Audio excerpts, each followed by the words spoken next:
अखिल भारतीय विद्यार्थी परिषद की स्थापना के अमृत महोत्सव के तहत शनिवार को शहर में उज्जैन जिला ग्रामीण सम्मेलन नरेंद्र मोदी खेल परिसर में आयोजित किया गया। 3 अलग अलग सत्रों में आयोजित सम्मेलन में जिले भर के हजारों छात्र छात्राओं ने भाग लिया। प्रथम सत्र में उद्बोधन, द्वितीय सत्र में नगर में शौर्य यात्रा व अंतिम सत्र में खुला मंच का आयोजन हुआ। समारोह की अध्यक्षता अखिल भारतीय विद्यार्थी परिषद के राष्ट्रीय कार्यकारिणी सदस्य योगेश रघुवंशी ने की। बतौर मुख्य अतिथि विक्रम विश्वविद्यालय उज्जैन के कुलपति डॉक्टर अखिलेश पांडे ने शिरकत की। विशेष अतिथि अखिल भारतीय विद्यार्थी परिषद के राष्ट्रीय मंत्री डॉक्टर वीरेंद्र सिंह सोलंकी थे। उद्घाटन समारोह को संबोधित करते हुए मुख्य अतिथि डॉक्टर पांडे ने कहा कि युवाओं को स्वामी विवेकानंद के जीवन से प्रेरणा लेना होगी। कुलपति ने आह्वान किया कि युवा अपने कर्तव्यों के प्रति सजग रहे। उन्होंने अफसोस भी जताया कि इन दिनों युवा अपने कर्तव्यों से भटक रहे हैं और दूर भाग रहे हैं। कुलपति का उद्बोधन स्वामी विवेकानंद के दर्शन पर केंद्रित रहा। समारोह में अखिल भारतीय विद्यार्थी परिषद के राष्ट्रीय महामंत्री डॉक्टर सोलंकी ने कहा कि अखिल भारतीय विद्यार्थी परिषद ने देश को राष्ट्रभक्ति के सागर में डुबोया है। अखिल भारतीय विद्यार्थी परिषद ने देश में युवाओं को अधिक अधिकार दिलाए हैं। देश की त्रासदी से अखिल भारतीय विद्यार्थी परिषद ने संघर्ष भी किया है। जम्मू कश्मीर में तिरंगे फहराकर देश का सम्मान भी दिलाया है। परिषद के राष्ट्रीय कार्यकारिणी सदस्य रघुवंशी ने भारत देश की प्राचीन खूबियों का बखान किया। भारत माता की वंदे वंदे। अभावित के 75 वर्ष के निमित्त अमृत महोत्सव के निमित्त एकत्रित हुए हैं। अमृत महोत्सव में जिला छात्र सम्मेलन आज हम उज्जैन ग्रामीण का नागदा में आयोजित हो रहा है। नागदा का अपने आप में एक ऐतिहासिक महत्व है। अर्जुन के पुत्र राजा परीक्षित जब कलयुग का प्रारंभ हो रहा था, उस समय जंगल में एक ऋषि मुनि के गले में एक मरा हुआ सांप डाल देते हैं। से अध्ययन कर रहे हैं तो एक षड्यंत्र हमारे समक्ष चला।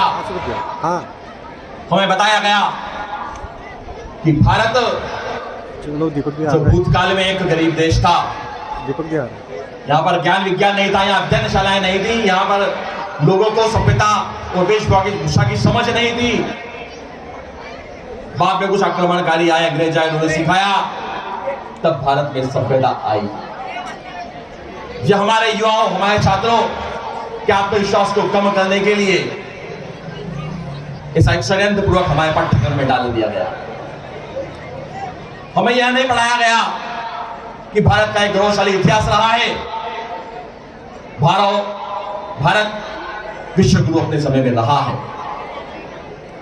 हम जब बात करते हैं कि हम आजादी का अमृत महोत्सव आ चुके हैं, हमारी आजादी को, हमारी स्वतंत्रता को 75 वर्ष पूर्ण हुए हैं, तो निश्चित रूप से इतने वर्षों तक भी हमें इन बातों को जानकारी लेने के लिए इतिहास को खंगालना पड़ता है, रिसर्च करना पड़ती है।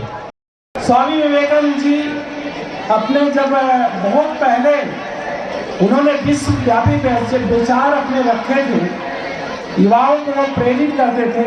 उनका ध्येय वाक्य था नर सेवा नारायण सेवा। मतलब यदि आप मनुष्य की सेवा करते हैं, मानव सेवा करते हैं, तो नारायण की सेवा, भगवान की सेवा करते हैं। और स्वामी जी ने बहुत पहले उन्होंने भविष्यवाणी की थी कि भारत पुनः विश्व गुरु बनेगा और विश्व का पथ प्रदर्शन करेगा। अभी योगेश जी ने ये बात रखी कि हमारे जो प्रधानमंत्री जी हैं, माननीय श्री नरेंद्र मोदी जी, जिनको G20 का नेतृत्व करने का अवसर प्राप्त हुआ है। आप देखिए भारतवर्ष पूरे विश्व को, बड़े बड़े देशों को आज जो है दिशा निर्देश दे रहा है। स्वामी विवेकानंद जी ने बहुत पहले भविष्यवाणी की थी, भारतवर्ष विश्व गुरु बनेगा। लेकिन उन्होंने 5 संकल्प अपने सामने युवाओं को रखा था, जिसमें पहला जो उनका संकल्प था, विकसित भारत। भारतवर्ष कब तक, जैसे बहुत सारे लोग बोलते हैं, अभी योगेश जी ने भी ये बात किया कि भारतवर्ष के बारे में लोगों को बहुत भ्रांतियां थी, गलतफहमी थी, और गलतफहमी हमारे जो शासक, जो आक्रांता है, उन्होंने फैलाया था। भारतवर्ष, स्वामी विवेकानंद ने उस समय सपना देखा था कि भारतवर्ष एक दिन कैसे विकसित राष्ट्र बनेगा, उन्होंने एक बहुत अच्छी चीज उन्होंने बताई थी कि नया भारत कब बनेगा, जब नया भारत जो है मोची की दुकान से, बड़भूजे के भाड़ से, मतलब मोची मतलब हमारा जो नीचे के लोग हैं, जो सबसे जो नीचे के पायदान पे जो लोग काम कर रहे हैं, उनसे जब निकलेगा, जैसे मोची की दुकान से, बड़भूजे के भाड़ से, कारखाने से, हाट से, बाजार से, निकल पड़े झोपड़ियों से, जंगल पहाड़ों से, खेत खलिहानों से, और पुनः भारत को विश्वगुरु पर आसीन करेगा। मतलब हमारा हर व्यक्ति, हर युवा किसी भी पायदान पे कार्य कर रहा है, यदि वो अपना योगदान देगा तब भारत विकसित राष्ट्र बनेगा। युवाओं के लिए कई अनेक कार्य हुए। जैसे मैं ज्यादा ना बताते हुए आपको यही बताऊंगा कि जब जम्मू कश्मीर में, आप सब लोग ने जम्मू कश्मीर का नाम सुना है? आवाज से तो लग नहीं रहा सुना है। मुझे लग रहा है कि आवाज आ रही है मेरी पीछे। मुझे लग रहा है कि आज तड़को ज्यादा पड़ी रही है? पर कोई बात नहीं, ऐसा तड़का में आज हम जली रहे हैं, लेकिन आज देश के आजाद कराने के लिए और देश को इतना आगे पहुंचाने के लिए कई कार्यकर्ताओं ने, कई उस समय के लोगों ने, विद्यार्थियों ने इससे ज्यादा तड़का में बढ़िया होगा जब आज हम या बेटी ने देश की बात करी है।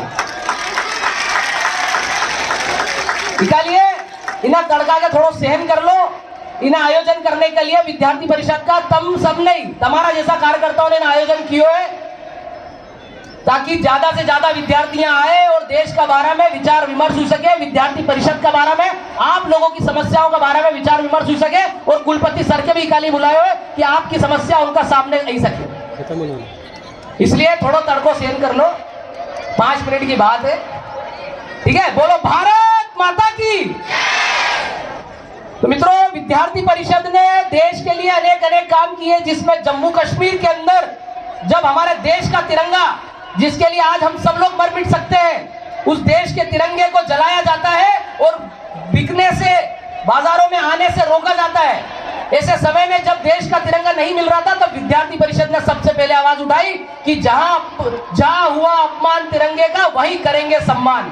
तो विद्यार्थी परिषद के हजारों कार्यकर्ता, आप जैसे और हम जैसे विद्यार्थी इकट्ठे हुए और जम्मू कश्मीर गए। 10,000 से ज्यादा विद्यार्थी सिर्फ एक जगह श्रीनगर में तिरंगा फहराने के लिए। लेकिन जब तिरंगा फहराने जा रहे थे तो रास्ते में कई लोगों ने रोका, सरकार ने रास्ते रोक दिए ताकि नहीं पहुंच सके। पर अपने भाइयों तो ऐसे हैं, विद्यार्थी परिषद के कार्यकर्ता उन तो कि कहीं ना कहीं से छुपते छुपाते रास्तों तो बना ही ले, ने पहुंची जाए ने तिरंगो फहराने आई गया। ये विद्यार्थी परिषद का कार्यकर्ता उन था जिन्हें इतना रोकने का बाद भी तिरंगा फहरा ही ना आया। ये विद्यार्थी परिषद है मित्रों। इसका बाद हमारा देश में कहीं अनेक जगह से घुसपैठी हो रहे थे। ऐसे घुसपैठियों को रोकने के लिए विद्यार्थी परिषद ने